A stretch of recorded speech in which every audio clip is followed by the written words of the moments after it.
మనము ఉదయం పాపాలు చేస్తుంటాము, పొరపాట్లు చేస్తుంటాము, సాయంత్రం పాపాలు పొరపాట్లు చేస్తుంటాము. మనము మెలకువగా ఉన్నా, చీకటిలో ఉన్నా, వెలుగులో ఉన్నా, నలుగురితో ఉన్నా, ఒంటరిగా ఉన్నా, ప్రతిరోజు అనేక పాపాలు, అనేక పొరపాట్లు మీతో నాతో జరుగుతూనే ఉంటాయి.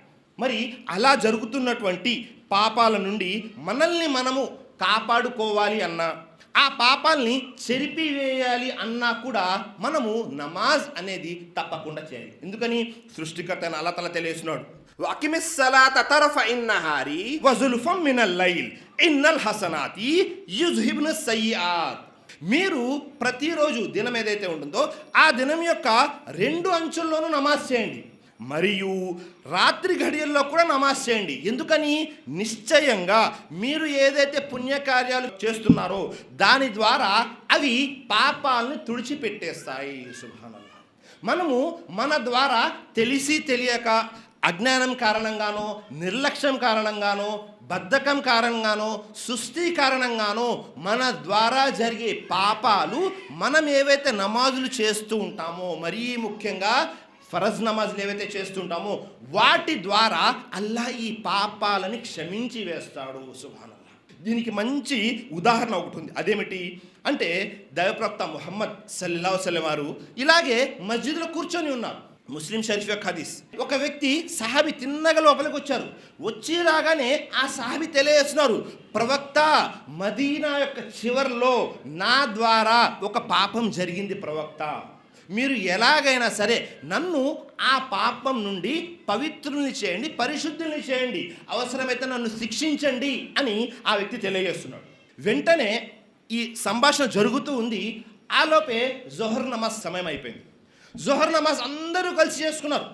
ఆ వ్యక్తి వెంటనే జోహర్ నమాజ్ అయిపోగానే తిన్నగా నిలబడి ప్రవక్త వారిని తెలియజేస్తున్నాడు, ప్రవక్త, నేను ఇంతకు ముందే తెలియజేశాను, నా ద్వారా పాపం జరిగిపోయింది, మీరు ఎలాగైనా సరే నన్ను శిక్షించి నన్ను ఆ పాపం నుండి పవిత్రుల్ని చేయండి, పరిశుద్ధుల్ని చేయండి అంటున్నాడు. చూడండి, ఆ వ్యక్తి ఏమీ ఆలోచించలేదు, నా పరువు పోతుందేమో, గౌరవ మర్యాదలు తగ్గిపోతాయేమో అని ఆలోచించలేదు. వెంటనే లేచి దైవప్రవక్త ముహమ్మద్ సల్లల్లాహు అలైహి వసల్లం అడగడం జరిగింది, ఏ పొరపాటైనా, ఏ తప్పైనా జరిగినప్పుడు శిక్ష అనేది ఎందుకు ఇస్తారు అంటే, ఆ వ్యక్తిలో పశ్చాత్తాపం రావాలి, మళ్ళీ ఆ పొరపాటు, ఆ తప్పు చేయకుండా ఉండడం కొరకు.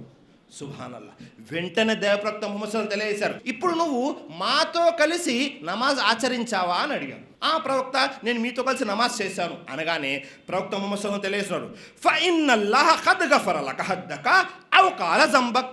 ఇప్పుడు ఏదైతే నీవు మాతో కలిసి నమాజ్ చేశావో, ఆచరించావో, ఆ నమాజ్ ద్వారా నీ పాపము చెరిపివేయబడింది, నీవు పరిశుద్ధుడు అయిపోయావు. సుబ్హానల్లాహ్. నమాజ్ ద్వారా మనతో జరిగే చిన్న చిన్న పాపాలు అల్లాహ్ ఎలా చెరిపివేస్తాడో. సుబ్హానల్లాహ్. కాబట్టి మనతో జరిగే చిన్న చిన్న పాపాలు క్షమించబడాలి అన్నా, చెరిపివేయబడాలి అన్నా మనము నమాజ్ అనేది తప్పకుండా ఆచరించాలి.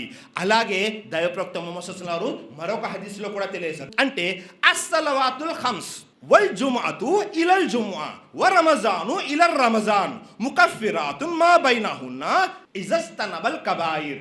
అస్సలవాతుల్ ఖమ్స్, ప్రతిరోజు 5 పూటల నమాజు ఏదైతే మనం ఆచరిస్తుంటామో వీటి మధ్య జరిగే పొరపాట్లు, శుక్రవారం నుండి మళ్ళీ శుక్రవారం మధ్యలో జరిగే సగీరా గుణాలు ఏవైతే ఉన్నాయో, అంటే చిన్న చిన్న పాపాలు, పొరపాట్లు ఏవైతే ఉన్నాయో అవి, రమజాన్ నుంచి మళ్ళీ రమజాన్ ఏవైతే చిన్న చిన్న పొరపాట్లు, పాపాలు జరుగుతూ ఉంటాయో అవన్నీ కూడా మనము చేసేటటువంటి నమాజుల ద్వారా. ఏ నమాజులు?